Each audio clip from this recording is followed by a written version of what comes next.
Salut tout le monde, j'espère que vous allez bien, c'est le week-end, le journal du Mercato bat son plein.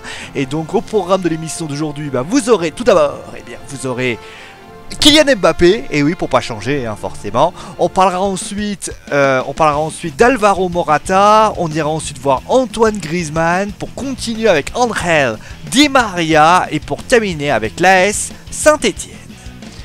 On va commencer déjà avec Kylian Mbappé, forcément, il n'y a pas une journée où on ne parle pas de Kylian, qui d'ailleurs est en équipe de France, qui doit avoir les oreilles qui sifflent, depuis qu'on parle de lui toutes les 5 minutes.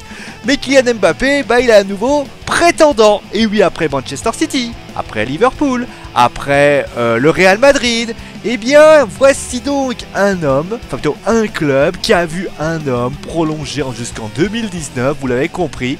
Arsenal serait sur Kylian Mbappé, et le club londonien, les Gunners, aurait transmis une offre de 100 millions d'euros pour s'offrir les services du joueur monégasque. Alors après, 100 millions d'euros, c'est moins que l'offre du Real Madrid, alors ça m'étonnerait que ce soit, officialisé.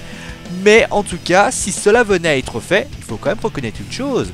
Cela voudrait donc dire que Kylian Mbappé irait dans le même club que Thierry Henry. Le club notamment, on dit souvent que Kylian Mbappé est un peu le nouveau Thierry Henry. Je sais pas si vous avez compris le principe. D'ailleurs, il n'y a pas que lui qui pourrait venir. Thomas Lemar, d'ailleurs, lui aussi est pressenti pour aller du côté d'Arsenal. Allez, maintenant on va passer à Alvaro Morata.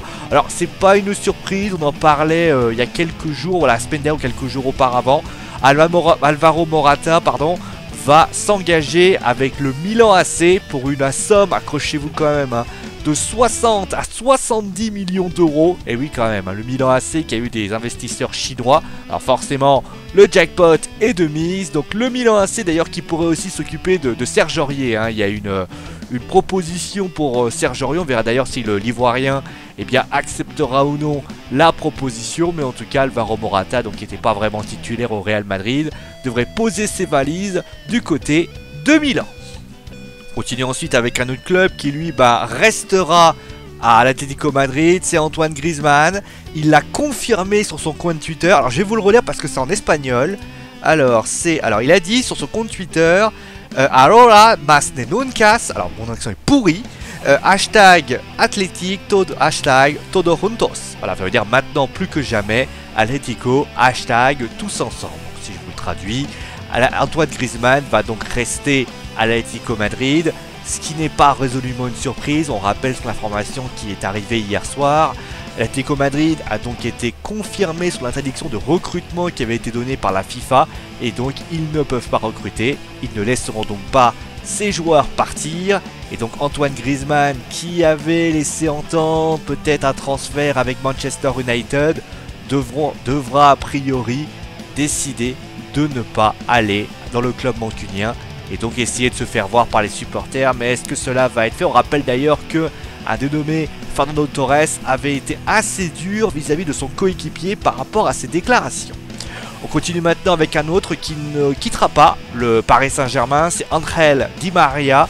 On le pensait au Barça, on pensait à l'Inter, et finalement il restera bien au Paris Saint-Germain. Il en a discuté dans un dîner avec le coach parisien Unai Emery.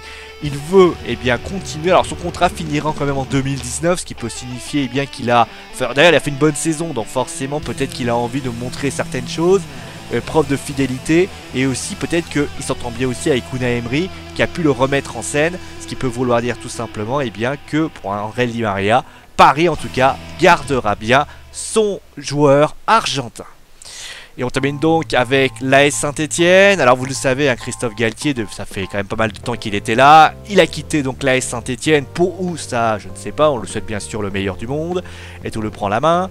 Mais en tout cas, il y a pas mal de noms qui avaient été sortis. Notamment Fabio Celestini. On parlait de Claude Puel. On parlait à un moment donné aussi de Claudio Ranieri. On parlait d'Éric Roy. Le nom qui pourrait sortir du lot est un ancien entraîneur socialien et lillois, vous l'avez peut-être deviné, 2 fois vainqueur de la Coupe d'Afrique des Nations. Hervé Renard pourrait bien entraîner les Verts. A priori, l'entraîneur, enfin le président de Saint-Etienne, le président Remeyer, pardon, le président Remeyer est plutôt motivé pour récupérer donc l'entraîneur, l'ex-entraîneur de Sochaux. Mais il faut savoir une chose très importante, c'est qu'aussi il y a une raison, c'est qu'il ne viendrait qu'avec son entraîneur adjoint, ce qui demande moins d'argent. Et peut-être que là, Hervé Renard pourrait partir du côté du Maroc, qui est pas très bien vu, hein. C'est vrai qu'il a beaucoup de problèmes avec les joueurs marocains, avec la presse marocaine, et c'est peut-être l'une des raisons pour laquelle Saint-Etienne pourrait finaliser ce transfert. On rappelle d'ailleurs que la dernière fois qu'Hervé Renard est parti en Ligue 1, ça s'est pas très bien passé. On espère bien sûr que les choses se passeront beaucoup mieux. Voilà, vous savez tout, c'est donc la fin du journal du Mercato. Je vous rappelle que dans 1h30, et oui, alors cette vidéo ça sera peut-être dans 1 heure, vous aurez le Wrestling Show qui aura lieu. Donc on parlera d'WWE Extreme Rules avec tous les pronostics. Ils sont bien sûr à être nombreux, je vous fais des gros bisous et je vous dis à très vite. Allez, ciao tout le monde!